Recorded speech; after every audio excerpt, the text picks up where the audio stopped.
everyone, and thank you so much for joining us today for our new webinar series called Community Conversation. And this series is designed for interactive discussions on the latest trends, challenges, and best practices within the nonprofit industry. We're going to feature industry leaders, experts, and practitioners as they offer insight on the topics that are keeping you up, you nonprofit fundraisers, marketers, and any leaders on the call. Those questions that you're pondering late at night, that's what we're aiming to address throughout this series. This first conversation was inspired by a Nonprofit Times article that was published in 2005, in which Debbie Snyder, Chief Revenue Officer at StratusLIVE, was featured in. And the title of that article was The Fundraising Office of the Future. And as our team read this article, what we were shocked by is that so many of these themes and challenges almost 20 years ago still remain today. So we're all familiar with this challenge of managing too many disparate solutions for donors and volunteer tracking. That leads to inefficiencies, missed opportunities. If we had an integrated approach, that could help simplify data management and ensure that operations are more financially sustainable. But even if we know the promise of this, many nonprofits are still battling with multiple point solutions. Another key topic within this article was related to data overwhelm. As we're navigating all of this data that we're collecting through our systems, it's very clear that we have to have advanced technology to be able to manage this overload. And today we have things like artificial intelligence, business intelligence, data visualization tools that help us. And we have to learn how to blend those tools with traditional fundraising methods, because that will get to the point of fundraising, which is enriching personal relationships with our donors. So these two challenges with having disparate systems, with overcoming this sense of data overwhelm and key trends, those still remain, but there are a lot of opportunities for us within this industry to adapt and change. And that really is the basis of our conversation today. So before we jump into our talk, I'll go ahead and just briefly introduce StratusLIVE. And our mission is to drive change and increase impact. And we do that through our nonprofit industry cloud solution. It's a fully integrated enterprise class solution for all things modern digital fundraising. We as a company, we're very proud of the impact that our clients are having within the community. We have over 20 million active donor profiles on leveraging our platforms, and they've realized over $1 billion of annualized giving. Very proud of the work that they all are doing. So today's speakers and panelists today are going to be discussing this topic. First, we have Debbie Snyder. She's our Chief Revenue Officer at StratusLIVE. She has over 25 years of experience in social responsibility program leadership, global program development, strategic planning, marketing, and consulting. And joining her is Gary Carr. He's our Chief Financial Officer. He has over 25 years of experience in financial operations and executive leadership in the nonprofit technology market. So with that introduction, we can go ahead and start our conversation.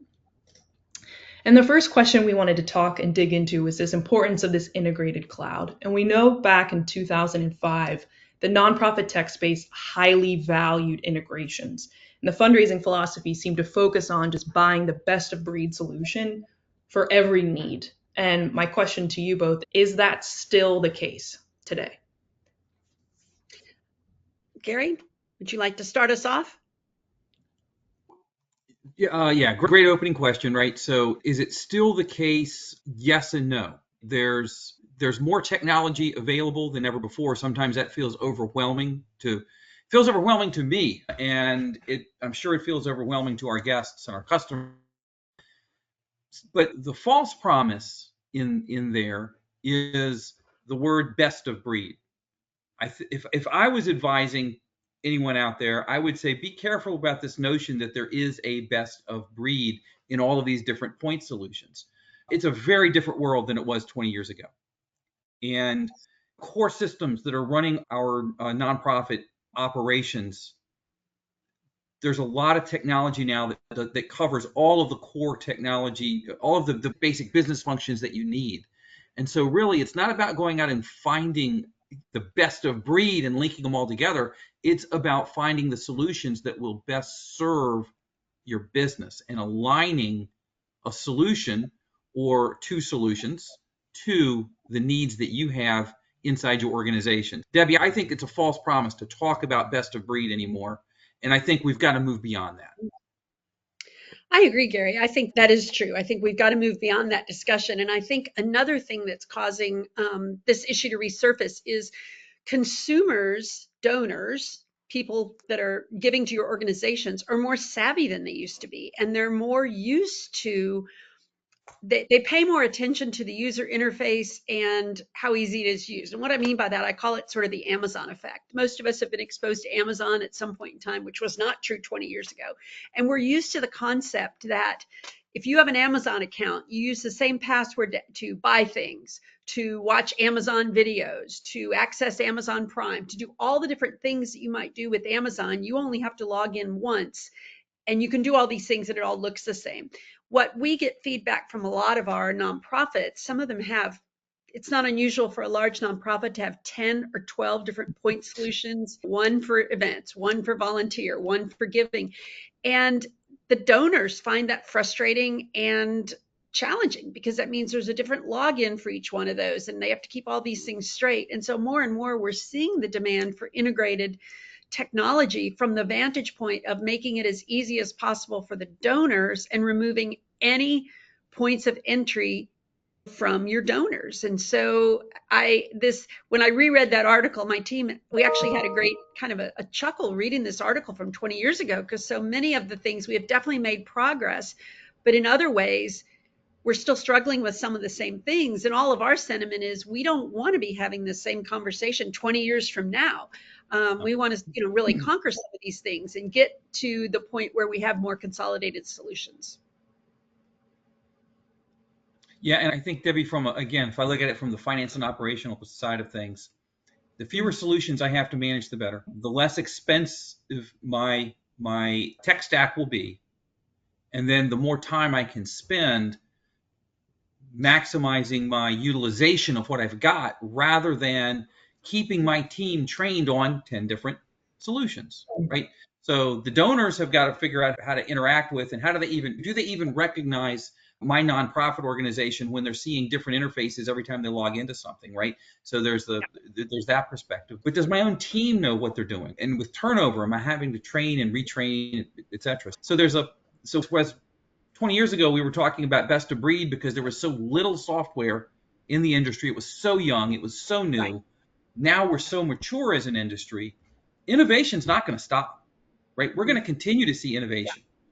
The question is, where are you going to get your innovation, and what's going to help drive your innovation going forward? And so, not just to pat ourselves on the back all the time, because these are great questions, Kelly, and they keep coming back, and I keep wanting to say, go StratusLIVE. But one of our initiatives around innovation is taking advantage of the innovation that comes with our partner, Microsoft.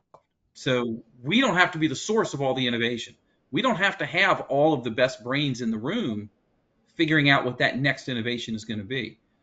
Rather, we need to be providing a platform. And I would say this about any of your vendors, by the way, for everyone on the call today. Think about your vendors and ask them these kinds of questions. Where's the innovation coming from? Mm-hmm. And what do you see down the road? Because one of the things I love about this industry is that we continue to attract really smart, really talented, really well-meaning people who take these skills that they have, that they may be able to use in the private sector somewhere else and make a lot more money. And they say, but I'm devoted to this. I want to make a difference. I'm devoted to social good. I'm devoted to social impact. So we're never going to see innovation dry up. We're never going to see a lack of new ideas. But let's think smartly as an organization. Okay, where am I going to get my innovation from? Mm-hmm. You touch on an important topic, Gary. I think innovation is really important. And I guess one of the lessons that I would say that I've learned over my time in this industry is as a nonprofit, when you're picking a technology partner, I would encourage you to make sure you're picking one that is innovating. If you're working with people who are using the same technology that they built 10 and 15 years ago without innovation, then you're not going to be ready for some of the challenges that the new world is bringing to us, AI being an example. We're seeing AI all over everything, and you need to find a partner that values innovation, that is innovating, and that is putting those good minds that Gary talked to play within the nonprofits. And one of the reasons that my career, I started out on the corporate side of things. And one of the reasons that I'm spending the second half of my career in nonprofit technology is because I really believe nonprofits should have and have the right to the same high quality technology that corporations and other enterprises have. And so one of my passions is figuring out how to bring the best technology, the most innovative technology to our nonprofit clients to help them achieve their world-changing missions. So I think innovation is really key. Mm-hmm. And speaking of AI, since you brought that up, that kind of digs into the next topic about some of the key trends right now that are within the space and driving that need to adopt new technology. And with AI, just the whole onslaught of utilizing generative AI, predictive analytics, and the need for advanced data and analytics has increased. Since 2005, it seems like the industry as a whole has made it a bit easier to analyze data and trends, but there's still a lot of work to do there. So, in addition to AI, what other key trends right now are you all seeing within the space that is driving this need to invest in new technology? I definitely think AI is a big component, and I think some of the work being done around generative AI is super important. The other area that I think we're just now starting to scratch the surface, but I think can make a huge difference, is the use of AI to inform our analytics and our decision making, and being able to provide data that nonprofits can be very actionable about in terms of figuring out where to spend their marketing and fundraising dollars and how to be the most efficient they can with the resources they have. So I think that is really a game changer for us. And I think AI is an interesting topic in that it gets a bad rap sometimes, and it certainly isn't the panacea. It's not the be all end all, but used correctly, it can really make a difference. And as Kelly mentioned earlier, we're built on Microsoft Dynamics. That's the underlying platform of our technology. And I attended a conference where Microsoft spoke recently, and I'm going to steal this from them, so I'm giving them full credit here. But I thought the way they view AI was really eye-opening to me. They said their product, if you're familiar with it, is called Copilot. That's the Microsoft version of AI.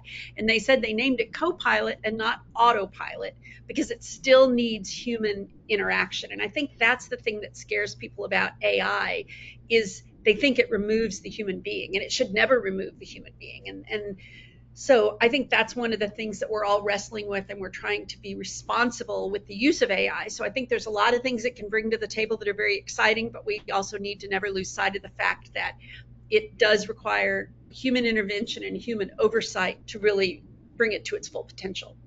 There's a couple of really good keywords, Debbie, that you put into that comment, including the word efficiency.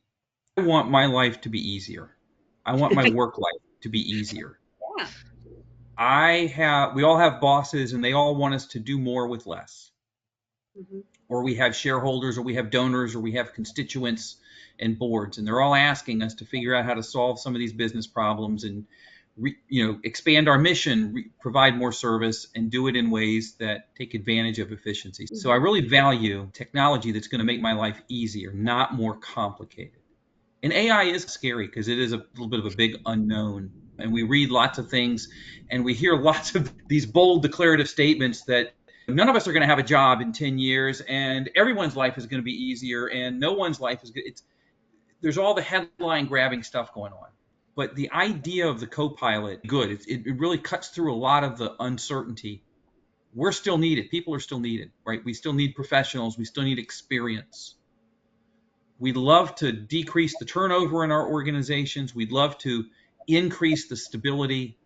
We'd love to provide work environments that encourage and encourage continuity and success. And so a really good, polished tech stack that is focused on the priorities of my organization. So back to the false promise of best of breed. I don't need best of breed in 15 different softwares and link them all together, because my organization's mission, it really focuses on one or two things, not 15. I may touch 15 different programs or services or needs, but what really runs my organization, what runs my business, what runs StratusLIVE. Mhm. That's where I want us to be really good and really efficient and use the technology that makes my life as a CFO easier so that I can Mhm. help make the lives of all of our employees easier. And that includes our fundraising and our CRO, in our case, Debbie Snyder. What can we do to build the infrastructure around you that makes it easier for you and your team to go out and do what you need to do? And that's the promise we want to make to our customers. How can we provide an infrastructure that's going to make your life easier and help you to be more successful without adding complexity? We want to reduce that complexity. So Mhm. efficiency is a really important word. I think stability is a really important word, business continuity. And so AI, to where you started this one point, Kelly, AI is just the next technology, the next innovation. It's not coming here. It's not coming. It's here. Mhm. And so I would encourage everyone on the call to be thinking about and talking to your vendors. What does this mean? What's it going to mean for us? How are you going to take advantage of this or harness this? And how are you going to use it in a way that's going to help me and not distract me and not make my life more complicated?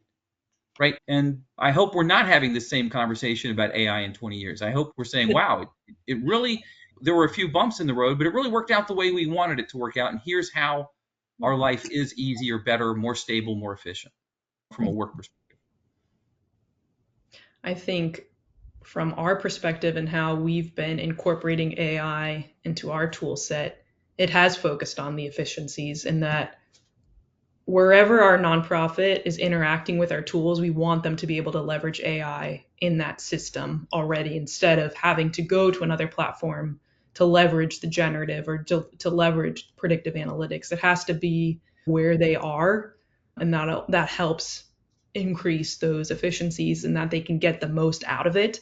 So that takes that time out of writing the content or unpacking the data so that they get back to what's best for them, which is having that personal connection. And I feel like now it seems as if community is what people are really longing for, and nonprofits offer that. So leveraging these technologies can help us get back to that human interaction again and provide even better outreach to donors that's based in fact, but also has a little bit of heart added to it. That's where I see a lot of this promise in Mhm. AI.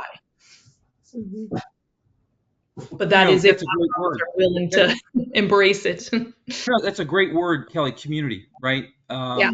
I think I've been in this industry a few years, and I can remember, and I'm telling on myself, but I can remember when at different companies, Debbie and I partnered to launch the very first global United Way campaign at a large corporation. Mhm. And it was really cool at the time. And it feels like for 20 years, technology for the types of services we provide kept pulling us towards ever larger solutions, ever bigger markets, global this. How do we cover everything? And I've heard from a number of customers and folks in the industry that they felt like this pull has been going on so long that maybe we haven't focused on our own backyard, our own community quite as much as we could have. I've heard from large companies that will tell us that what are they hearing from their employees, or what are they hearing from some of their customers? It's like your eyes are on the globe, but they're not on your headquarters, on your backyard, where a majority of your employees live and work and play every day. So help us refocus on our community. And if we can do that, and if we can help our customers do that, I think that's a huge win. I think that's the next phase from a mission or an impact perspective. That's the next phase in our industry. I'm not saying our customers have lost sight of that. That's not my point. I'm saying that the industry trends, particularly technologically based, so that ball is also in our court. The technology has been pulling us globally, and what we're hearing in our communities, I think, is, hey, don't forget about the local. Yeah. Hmm. And I that's a agree. big deal. I know that's a big deal for us, Debbie, in the conversations you're having and in some of the advancements that are going on in our product suite and the next level of services we want to provide. We don't want Yeah. to lose. It's not just that we don't want to lose sight of the community. We want to focus on the community. Is that? I agree 100%. And I think that is really where one of the things that I'm excited about, as I mentioned earlier with AI, is the ability for AI to better inform our analytics and our decision making. And that's to me where you can really drill in locally, because now Yeah. using AI and some of the things that we're seeing in our product and other products as well is this ability to figure out there's so much data that I think if I look back 20 years, we were all very excited because we were able to suddenly access so much data. And then as the data grew, we went, oh my gosh, we don't know what to do with all this data.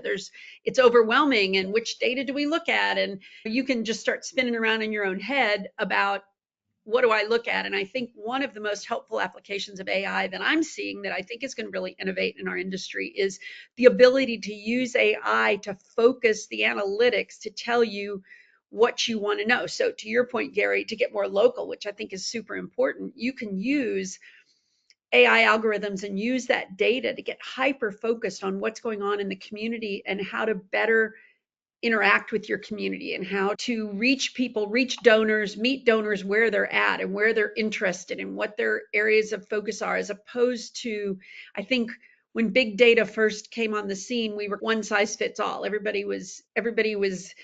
Yeah.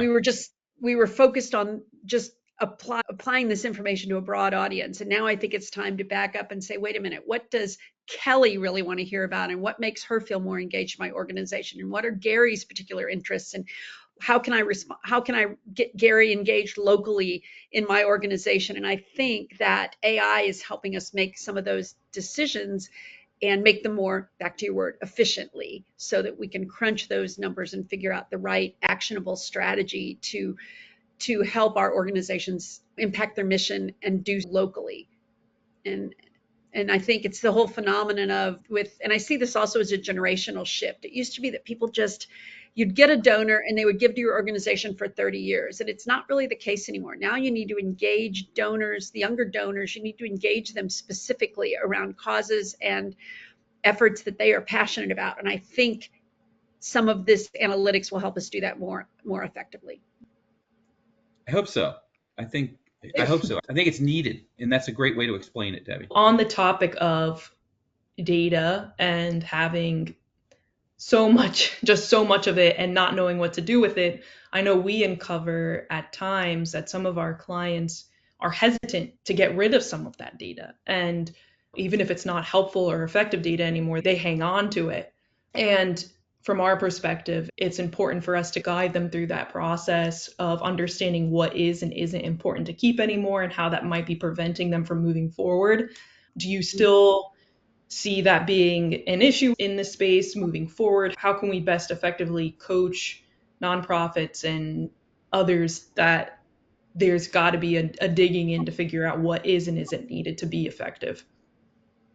Absolutely, Kelly. I think that's an excellent point. And I think you're the one that coined the phrase when we were talking about this the other day. But if the question I think everybody ought to ask themselves is, if you're only using 30% of your data, why are you hanging on to the other 70%?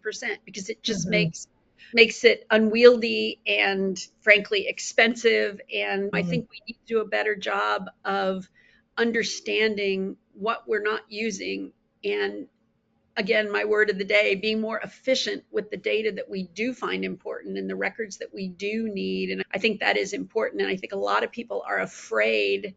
It's like people afraid to clean out their closet, right? When you might need those bell bottoms from 1970 or something. I'm being a little facetious here, but that's the approach we have with data. What if I need this someday? There's ways to archive that data, but you really should do some regular data hygiene, make some good decisions so that you're not overwhelmed by just the sheer amount of old, obsolete junk data clogging up your databases. So I agree with that. Gary, you got a lot of expertise in databases and working with them. What are your thoughts on that? Just put an exclamation point on what you just said. I certainly understand from the perspective of both serving clients and running organizations. I understand the uncertainty created whenever somebody says we don't need that anymore, or the false promise that it's just data, it's easy to keep it, it's just a little bit more space in our server or in our database. Don't get rid of it because you think I might need it someday in the future, right? That's another one of those false promises. The reality is, if you haven't used it in 2, 3, 4 years, you're not going to use it. It's It's historically interesting, so put it someplace where you might want to store some history. Don't let it get in the way of your operations. But that's hard, right? It's hard. Like it's the same reason if I go to a closet in my bedroom, I'm going to find stuff there that someone has told me to throw out and I just haven't, because it's my human nature. I think no. And I bring that human nature to work with me every day. And yeah, again, so what should our tech stack be doing for us? What should it be doing? It should be making our lives easier. It should be reducing our overall cost of operations. It should be simplifying the time and effort it takes to do something. But that means you got to keep things clean, right? You've got to stay on top of that. And I think a well-managed tech stack, regardless of the solutions you've chosen, to our audience, regardless of the solutions you've chosen, manage your tech stack well and manage it for efficiency. And if you're doing it right, a well-chosen, managed tech stack should reduce your cost of operations and increase your revenue opportunities. And so my challenge, Debbie, if you were coming to me saying, Gary, what do I need out of my technology? You're a finance and admin guy and you've done this and that. That's what I would tell you. I would say, whatever the solutions are that you're after, make sure that they are going to overall reduce your cost of operations and improve your opportunities for revenue. That's what it should be doing. Otherwise, you don't need it. No, I think back to, I have a brother-in-law who's a bit of a hoarder, and I was helping my sister clean out a closet recently, and we came across a folder neatly labeled that said user manuals for things we don't own anymore. And so I think of that with data. We shouldn't have data that falls into that category, things we don't own. Well, with that, I think we'll end things here and hopefully leaving with our audience today that in another 20 years, we don't want to be having these same conversations again. And collectively as an industry, as we are working to be more innovative, there's only going to be more opportunities for nonprofits to take advantage of new technologies. I do encourage everyone to stay plugged in to the StratusLIVE website. Our webinars page lists out upcoming community conversations. We invite you to register for those. If you have any additional thoughts or questions, ideas, would love for you to reach out to us at info@stratuslive.com. Check out our platform and just continue with us on this journey. And I thank Debbie and Gary for sharing your insights today with everyone. Thanks, everyone.